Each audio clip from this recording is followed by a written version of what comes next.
Class 6 Maratha Administration. Maratha Empire was divided into Swarajya and Samrajya. After Sahu, Peshwa became the effective ruler as Sahu delegated too much power to the Peshwa. Sahu had an adopted son. A treaty formally gave effective power to Peshwa. Peshwa's capital was in Pune and his secretariat was called Hajur Daftar.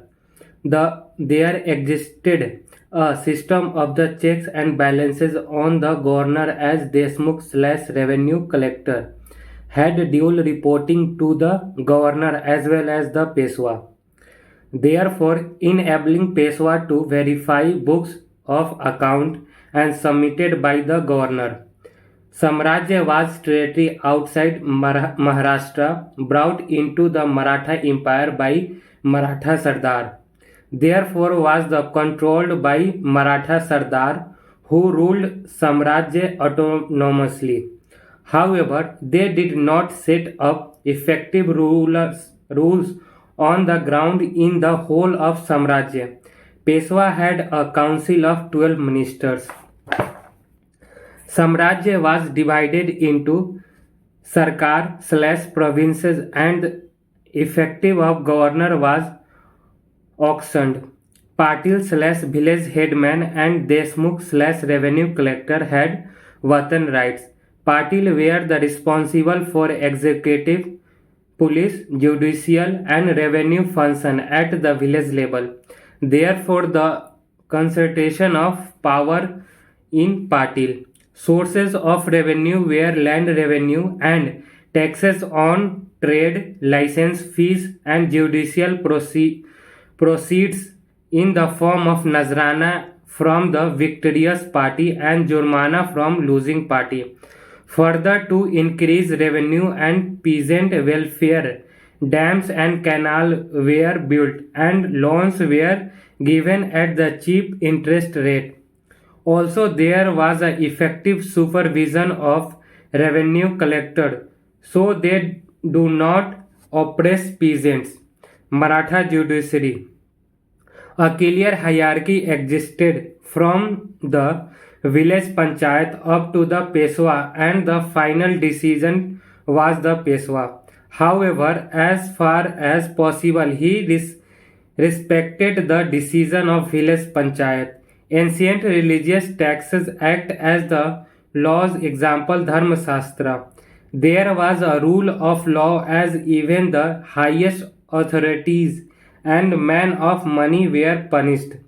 Policing was the effective as the London police with a very good network in information collection and existed a rule of law. Maratha military. The major force was the horses mounted army with the focus on light cavalry, which was the important for the Marathas' guerrilla warfare tactics, which was a highly effective strategy of supervising the enemy with the switch attack, therefore the creating shock and awe. The navy was modernized with the help of the French, in the example of money and British-French rivalry. Why Maratha could not establish an all-India empire? The rise of the Peshwa at expenses of Chhatrapati increased the chances of fractionization in Maratha polity. Was the strong Maratha Sardars asserted there the autonomy more against the Peshwa. The third battle of Panipat weakened the central authority of Peshwa was Maratha lost important leaders and now young and inexperienced Peshwa come to power. Therefore, increasing factionalism. Succession dispute increased factionalism. Raghunath Rao got Narayan Rao killed in a conspiracy and then he was himself overthrown in Barbhai conspiracy by Nana Fadnavis and important ministers in the Peshwa's council. Fractionalism led to British interference in Marathas' polity. For example, the first Anglo-Maratha war began when Raghunath Rao went to EIC in Bombay for military help to regain Peshwaship. Later, the second Anglo-Maratha war began when Baji Rao II signed a subsidiary alliance with EIC to regain Peshwaship after he was defeated and removed by Holkar of Indore in 1802. Power could not be properly centralized as the Maratha Sardar always stayed autonomous with the Maratha Empire. With Swarajya, also local assemblies of Watan right holders exerted influence and the pressure on Peshwa. Therefore, the Maratha Empire was the confederacy where power was shared between Peshwa and Maratha Sardar, and the proper centralized rule did not exist. In the Samrajya, not all areas were brought under the effective rule by Maratha Sardar, and the focus outside Maratha was limited to extracting Chauth and Sardeshmukhi. Therefore, Maratha established central rule over the whole of India was a distant milestone, especially after the Third Battle of Panipat. Sikh state. Guru Nanak Dev Ji set up a Sikh Panth around the 16th century and was a contemporary of Babur. Mughals began having the problems with Sikh community and they demanded political autonomy. Ninth Guru Tegh Bahadur was executed in Delhi in 1685. Sikhs wanted to establish their state in and around the Anandpur in Shivalik foothills, which was under the Shivalik hill chief. After his 10th Guru, Gobind Singh set up the Brotherhood of Khalsa in 1699, a military organization to defend Sikh Panth from the Mughals and to achieve the goal of Sikh state. The Sikh community was dominated by the Khatris, traders and Sikh Guru who come from his community, and the Jat peasant who had a military culture and dominated the Khalsa army. Whose influence increased. Thus it was decided there would not be a 11th Guru, and the authority would lay in the Guru Granth Sahib to bring party between the two communities. In 1707, after the death of Aurangzeb, Bahadur Shah agreed to give Anandpur, but then again allied with the Shivalik hill chief. In 1708, Guru Gobind Singh was murdered in the conspiracy.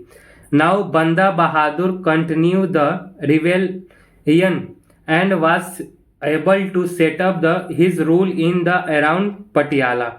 By 1715, he got defeated as the Khatri traders turned against him as the trade was getting hurt due to law and order instability due to war. Some Hindu Jat Jamindars like Churaman Jat switched sides and allied with Mughals. Jahandar Shah and the Farrukh Shah deployed divide and rule tactics. Jahandar Shah introduced the Ijaradari system in Punjab, and this attracted the Khatri trader as the Ijaradar was the financial liquidative. Jahandar Shah and Farrukh Shah gave the mansab to Khatri trader who were now allied with the Mughals. By 1715, Banda Bahadur was defeated and executed in 1716. Rule of missiles. After 1715, the Sikh state did not come to an end as the Mughal Empire was weak. The power got decentralized among missiles, and a horizontal structure of polity slash confederation come into existence. Missions were kingship-based clans headed by the missions chief. In 1770, there were 60 missions in Punjab with Dal Khalsa at the head with a chosen leader. Missions got united at the time of war, for example, during the first Afghan and second Afghan and third Afghan invasion. After defeating the third Afghan invasion of Jaman Shah, there was the rise of Ranjit Singh of Sukhchakia Misl, who established dominance over other misls and set up himself as Maharaja of the Sikh state in 1801. In 1801, he conquered Lahore and in 1809 conquered five Doabs and later conquered Multan and Kashmir by removing Afghans. Even EIC recognized him as a sovereign ruler of Punjab under the Treaty of Amritsar and a military alliance under the treaty. Feature of the rule of Ranjit Singh. Trade got boosted under there was a law and order stability. Financial power stayed as 60% of the land was royal land.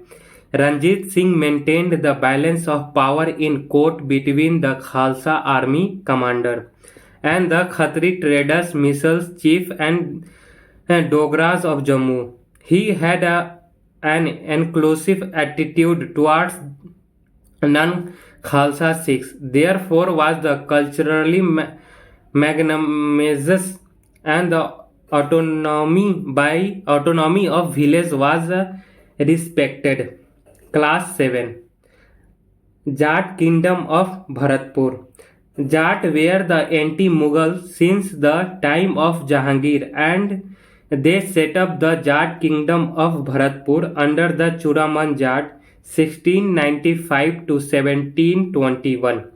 This was done with the help of revolts by the peasant against the oppression due to the over extraction of land revenue by the Mughals, especially in the context of the Jagirdari crisis of the 18th century. Maharaja Surajmal consolidated power and forced the Mughals to recognize him. He supported Maratha temporarily in the Third Battle of Panipat in 1761. He tried to implement military reforms by recruiting Europeans in the army. A Mughal liked the revenue system and the removing family members from the court. However, his death led to the decline of the Jat kingdom, which at one point extended from the Delhi in the north to Agra in the west, Chambal in the south and Ganga in the east. However, it was the no utopia for peasant as hand revenue demand was higher and then during the time of the Mughals, Afghan kingdom in the north, Rohilla Khand and Farrukhabad. Afghans were wandering warlords in the North India. They migrated from Afghanistan to India due to the political instability, but were unorganized politically until the arrival of Sher Shah Suri in 1540, but again got disorganized after the Second Battle of Panipat in 1556, which ended the Suri dynasty's rule. The opportunity came with the weakening of Mughal post-Aurangzeb. Farrukhabad was set up as the kingdom in the east of Delhi by the Bangabas Pathan in 1713, making use of the political instability in the Mughals' polity. They named his kingdom after the Farrukhsiyar as the gesture of the accepting the symbolic authority of Mughals. The next opportunity came during the invasion of Nadir Shah in 1738 to 40, which weakened the Mughals empire, also defeated by Marathas in 1738. Therefore, the kingdom of Rohilkhand was set up by the Ali Muhammad Khan in 1737 to 38 in the Himalayas foothills. In 1740, Ali Muhammad Khan was officially recognized as a governor, therefore not legally independent. In 1744, Shuja-ud-Dawla, Nawab of Awadh, annexed Rohilkhand with the help of EIC. The rest of Rohilkhand became the princely estate. Farrukhabad was the weak kingdom and neighbors attacked the frequently. Both supported Abdali in the Third Battle of Panipat in 1761 and Rohillas controlled from the 1761 to 1771 when they were defeated by the Mahazdi Sindhya. After Abdali returned to Afghanistan, the Afghan kingdom's power decreased. Already autonomous state, Rajput. These were warrior group who participated in the military labor market of North India. Around the 16th century to 17th century, Rajput emerged as a consolidated group of 20 major clans. Therefore, there existed a horizontal structure of polity. Local Rajput chief of each clan ruled the respective territory. During Akbar, the powerful Rajput chiefs were co-opted. Akbar recognized the authority of those Rajput chiefs who were extra powerful, therefore giving them a legitimacy over the above small Rajput chief. With the military help of the Mughals, these Rajput chiefs consolidated power by the defeating a smaller Rajput chief. They maintained the military for the Mughal emperor as they were recognized as the Mansabdar. Also, there the lands were recognized as a Watan Jagir. They now played an important role in Delhi politics. Therefore, unable to defeat the Rajput, the Mughals coopted them as increased the military strength of the Mughals empire. Also, now the horizontal structure of polity was replaced by the more vertical structure in the Rajput polity. Tension in the relationship during Aurangzeb, not because of the religions based on rivalry, rather than the expansion by the Mewar under the Raj Singh against other Rajput chiefs. Aurangzeb did not want one supreme power in Rajputana and wanted to maintain the balance of power among Rajput chiefs. In 1680 to 81, Mewar and the Marwar revolted against Aurangzeb but failed. Reason for revolt: due to the death of the existing ruler, a child ruler come to power in the Marwar that lay along the important trade route between Delhi, Agra and Ahmedabad. Since Marwar was strategically important, Aurangzeb did not want a child ruler and interfered in the succession. This provided an opportunity for Mewar to ally with Marwar against Aurangzeb. Their revolt failed as other Rajput chiefs did not support it, as they feared the loss of power to Mewar. In the 18th century, with the weakening of the Mughals, Rajput chiefs acted more independently, especially under the Sawai Jai Singh of the Amer, who ruled Jaipur and was a powerful entity in Delhi politics. 1751 onwards, Rajput were regularly attacked by the Marathas, who extracted animal tributes and interfered in the succession, but could not conclusively defeat Rajputs. Mysore.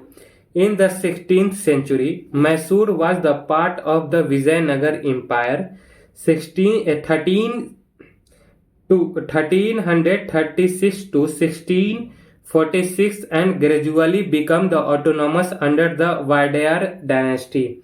In 1673, Mysore became a military powerful and centralized Chika Dev Raja Wadayar.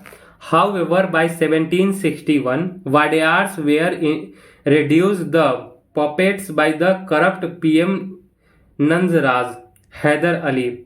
Hyder Ali 1761 to 82 was a man of humble origin who began as a junior officer in the army and later became a senior military general.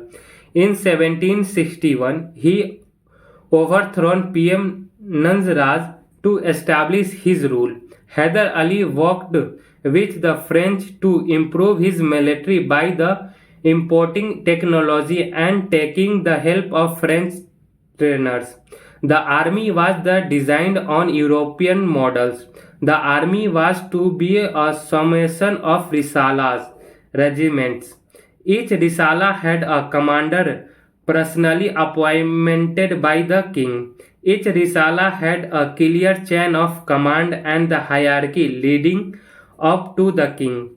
Each risala was the self-sufficient unit as it had its weaponry, transport and own supplies.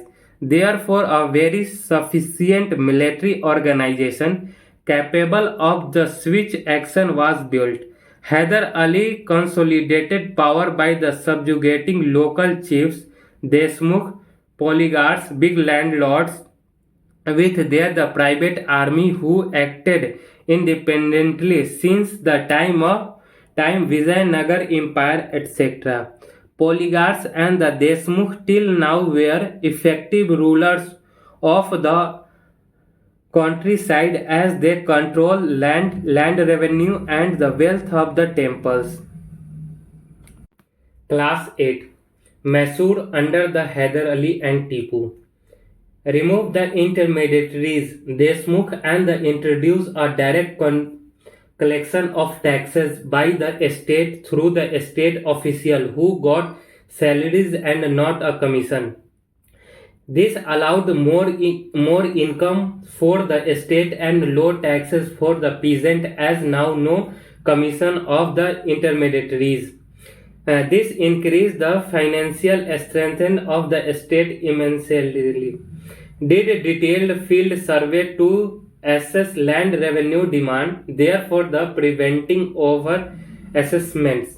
To maximize the land revenue system, Tipu modernized the irrigation system, introduced the sericulture and promoted cash crop.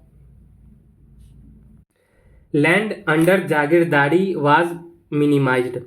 Tipu protected peasants from corruption and the oppression of official via effective supervision. Even Tipu's enemy accepted that his population was the most prosperous. In 1793, Tipu set up the State Commercial Cooperation to set up the factories in the outside Mysore. The PSU set up 30 trading centers in the outside Mysore and even outside India. For example, in Muscat, Oman and Mysore began the international trade in lucrative goods like the sandalwood, paper, rice, silk, sulfur, cardamom, etc. Tipu's revenue model and his fiscal policy were also called military fiscalism, as a huge amount of wealth was generated by the state to build a strong military, and in the respect Mysore behaved like EIC. Tipu sent an ambassador to France for importing foreign technology and built an alliance against the British. Tipu introduced rocket in the military and was used in 1799 Third Anglo-Mysore War, which EIC copied the development in 1806. However, dreams were bigger than resources, and the constant warfare with Indian neighbors and EIC drained resources. This was because Mysore wanted to dominate the whole of South India and its trade, therefore developing revival with Indian neighbors and the EIC respectively. Tipu declared independence from the Mughals formally. For example, minted coin in his name and used his name in khutbah/Friday prayers. Tipu requested France/decree from the Ottoman Empire Khalifa, who was also a religious head of Muslim world, and declaring Tipu as the ruler independent from the Mughals. Travancore always maintained independence from the Mughals. Martand Varma. The important ruler was the Martand Varma, who by 1740 set up a strong centralized state by subjugating the royal chief. He did some territorial expansion and built a West-like military with modern weapons, and 1741 removed the Dutch from the Cochin, who were there since 1669. He focused EIC to trade on his terms. He established a state monopoly over the proper trade of Malabar and later all trade on the Malabar coast. Trade profit were utilized by the military, agriculture, transport and communication. Under Rama Varma, Travancore became the center of the art and scholarship but declined militarily. In 1766, Hyder Ali attacked and annexed the Malabar and Calicut. Then Tipu attacked. This contributed to the Third Anglo-Mysore War. Was an EIC was an ally of Travancore. After Rama Varma, Travancore come under the British influence. In 1800, the British resident was the station in the court. In 1805, Travancore signed a subsidiary/subordinate alliance with EIC that led to EIC control over the foreign policy and military in the return for help in the suppressing a revolt in the army by Nayar troops due to the low salaries. In 1809, PM/Dewan Velu Thampi led a revolt by the peasant and Nayar troops against EIC due to interference in the domestic affair by the British resident, which was caused by the EIC. The advent of Europeans. First, colonialism was originally associated with the settlement by the foreigners, that is, the converting a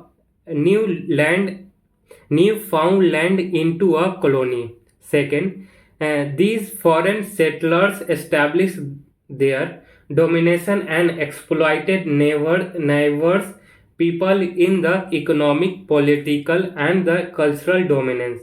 Third, the colonialism implies the domination of economic, political, social, and cultural by the foreigners of indigenous people. Fourth, foreigners may be in the form of foreigner settlers, businesses, and foreign state or foreign institute. 5.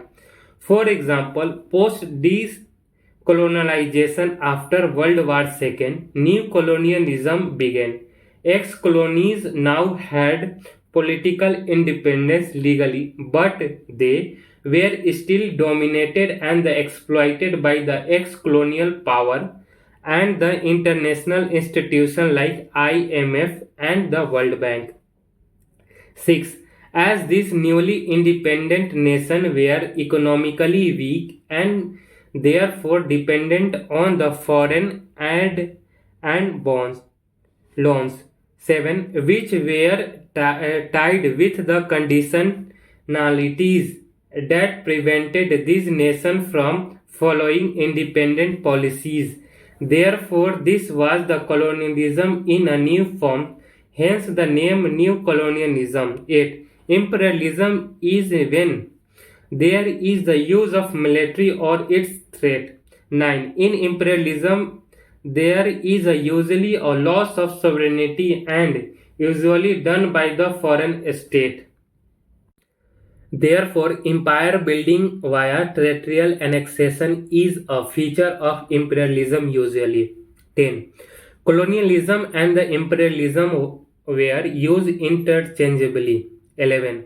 Old colonialism imperialism existed pre-industrialization of Western Europe, that is a pre-1870. 12. Pre-1870 it was the motivated by the gold glory and God. 13. Gold represented the motive of the spreading Christianity. 14. Glory represented empire buildings. 15. Gold represented economic motives and lead to the economic exploitation via loot of wealth and resources, plantation system, trade of lucrative crops from the colony to the rest of the world, and the lucrative sales trade. 16th, where Africans were sold as the slaves in the Americas for cheap labor in the plantation system. Class 9. Advent of Europeans. Traditionally, Europeans' trade with the East was done via the Silk Route, a land route to China, and a spice route in the sea route to East. Traders from Venice and the Geneva dominated European trade with the East and earned huge profits by the selling to the rest of Europe. Arabian Sea part of the trade was dominated by the Arab traders. In 1453, Ottoman Empire conquered Constantinople and looked European trade with East, triggering a search for a northwest trade route to East. This led to the Age of Discovery in the 16th century, whereby man of the world was gradually developed and there was advances in the shipping and the knowledge of geography. In 1792, Columbus discovered Central America. In 1498, Vasco da Gama discovered a route via the Cape of Good Hope to India and reached Calcutta. In 1500, Amerigo Vespucci discovered South America and proved that America was a continent different from India. In the early 16th century, the Portuguese discovered a new route to China and the Philippines. Therefore, the Europeans' trade with the East was established. Portuguese in India. Trade with the India was done via the state-led corporation. They began there the trade with South India and set up the trading centers in different parts of the India, especially coastal areas. They set up there the main base in and around the Surat and later in Goa. In 1510, they captured Goa from the kingdom of Bijapur and Bombay in 1534. They dominated international trade in the East Indies for the 100 years with headquarters in Goa. Since India had a strong land power, therefore Portuguese followed the policy of domination only of the high seas / ocean and the oceanic trade of India. They did not aim to build a political empire in India. Portuguese dominated the high seas blue water policy as they were strong naval powers. They did armed trade, engaged in a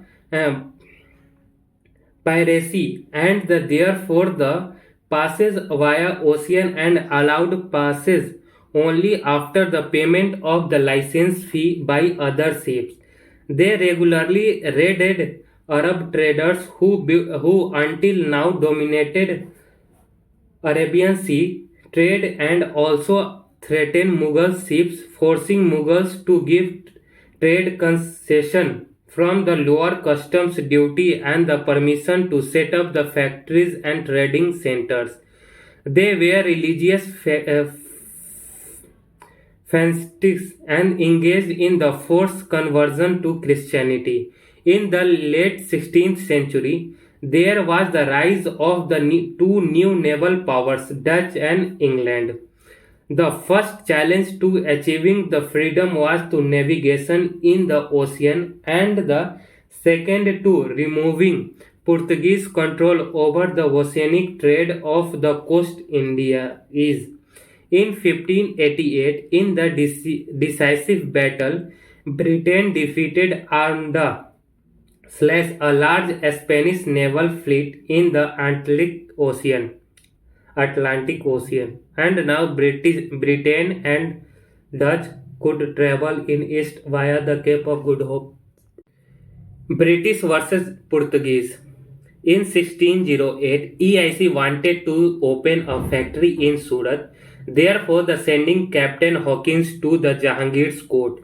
He was given a mansab and a jagir, but then was removed from the court due to the pressure from Portuguese. Therefore, EIC realized that the military defeat of the Portuguese is a must for EIC to expand its trade with India. In 1612, EIC defeated the Portuguese navy in Surat and therefore was rewarded by Jahangir with the Royal Farman in 1612, which gave EIC the right to establish itself on the west coast.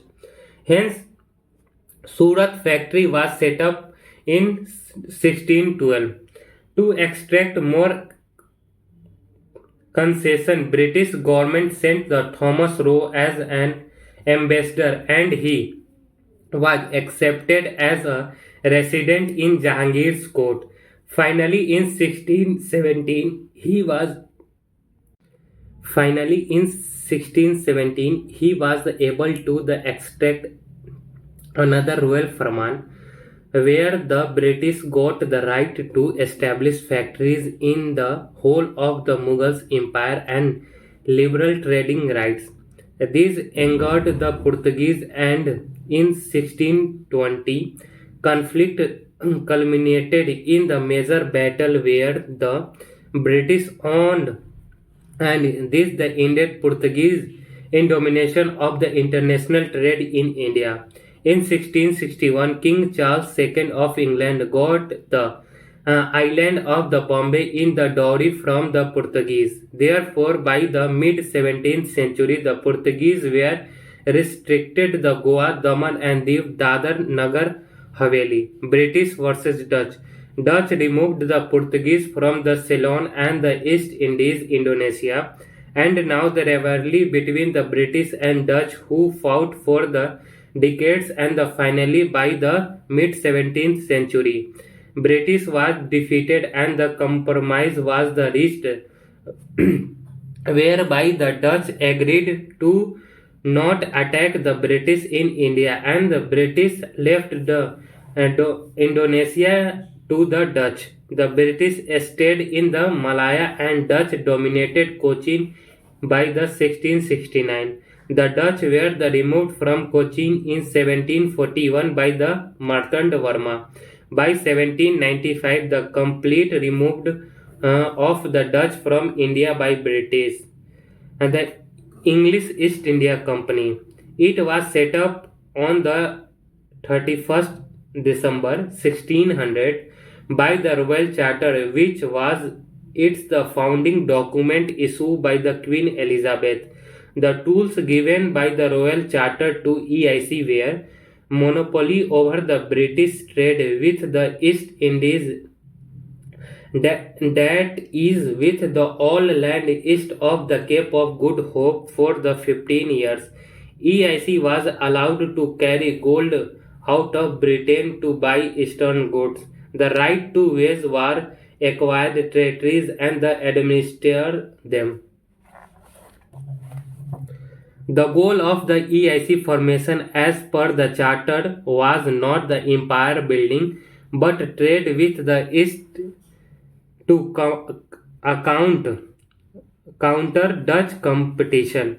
Presidency of EIC in Madras, Bombay and Calcutta serve as the regional headquarter of EIC trade with South, West and East India respectively. The term presidency was given or the status of headquarter was given when these places come to have the significant EIC establishment in the form of warehouse, office, homes, etc. Later, when the EIC annexed territories in India, they were added to the respectively regional presidency, leading to the expansion of the company's regional headquarters into provinces of British India. The Madras presidency was set up in the 1652. The Bombay presidency was set up in 1681. The Calcutta presidency was set up in 1699. The governor of the presidency was a regional manager of EIC who initially looked mainly after the businesses of EIC. But once EIC became conqueror and the ruler, then the ruling parts of India became the additional responsibility as the company transferred itself into the company estate. Class 10. Rise of English East India Company as a political power. Was the conquest of India as a result of British policy? British argument. Britain has no such policy and the conquest of India was the product of sub-imperialism, which are the result of the policy and the action and the personal ambition of the senior official of EIC, like Robert Clive, Governor of Calcutta Presidency, Richard Wellesley, Governor General of Bengal from 1798 to 1805, Hasty, Governor General of Bombay in 1813 to 23, Dalhousie, Governor General of India 1848 to 56. They had the personal ambition for British polity and the personal desire for the empire building. Many senior EIC officials built good political career after the retire from EIC. For example, Wellesley became Secretary of State, a cabinet member. In the Pitt's India Act of 1784, there was a parliamentary prohibition on the conquest in India. The goal behind the Royal Charter of 1600 was the trade and not empire building. Indian arguments. Yes, there was the sub-imperialism in India. However, the British state can't escape responsibility for imperialism in India. As a tool of the conquest to EIC by the state as the Charter of EIC, that was a founding document issued by the state, initially by the Crown and later by the Parliament. It gave the power of EIC to wage war, sign treaties, acquire territory, and administered them. EIC had the military support of the Royal Military in its military conflict, and without the Royal Military, EIC could not have began the conquest of India. Battle of Plassey, 1757. Even the 1857 revolt was crushed with the help of the Royal Military.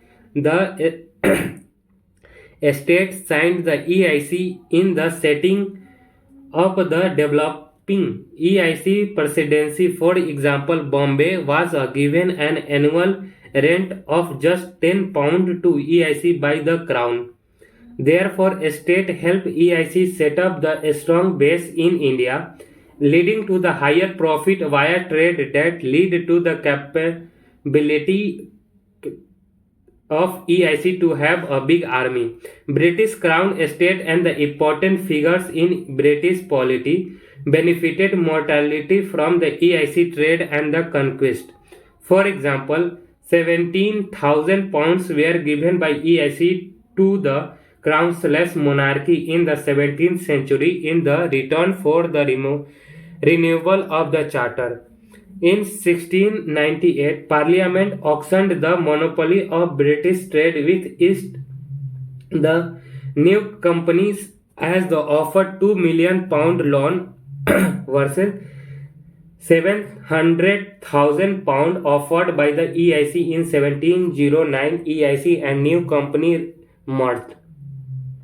In 1767, EIC was mandated by the Parliament/Estate to pay £400,000 annum to the estate. Therefore, estate wanted to its share of EIC loot of Bengal after the Battle of Plassey in 1757 and the Battle of Buxar in 1764. Important figures were the shareholder of EIC. For example, many parliamentarians and the Queen Elizabeth herself. EIC began an important tool of the foreign policy of Britain as the EIC dominated the international trade in Britain. After the Regulation Act of 1773 and Pitt's India Act of 1784, EIC of affairs in India come under the supervision and control of the British Estate, and the Board of Control could pass binding order to the EIC.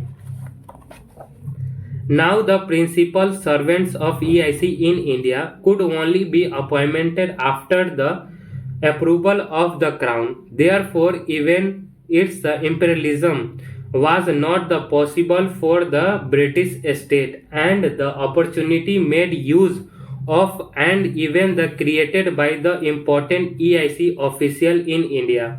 That is the sub-imperialism. The British Estate can't escape responsibility for imperialism in India. Event in empire building by EIC. EIC versus Aurangzeb 1686. EIC attacked the Mughal in Bengal as Aurangzeb constant warfare hurt the overland trade, therefore hurting EIC economic trade, oceanic trade. EIC was the crushed, but then the foreign in return for 1.5 lakh rupees compensation as Mughals got the revenue from EIC in the form of the customs duty and from Indian merchants who sold goods to EIC in the form of domestic tax. Indian merchants got businesses from EIC. The inflow of gold due to the EIC exports from India, Indian peasants and the artisans benefited as EIC trade generated demands for their goods.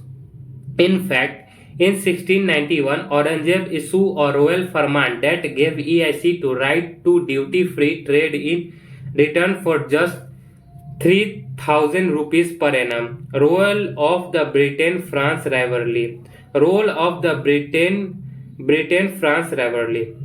Third Carnatic War 1746 to 48, 1749 to 54 and 1756 to 63.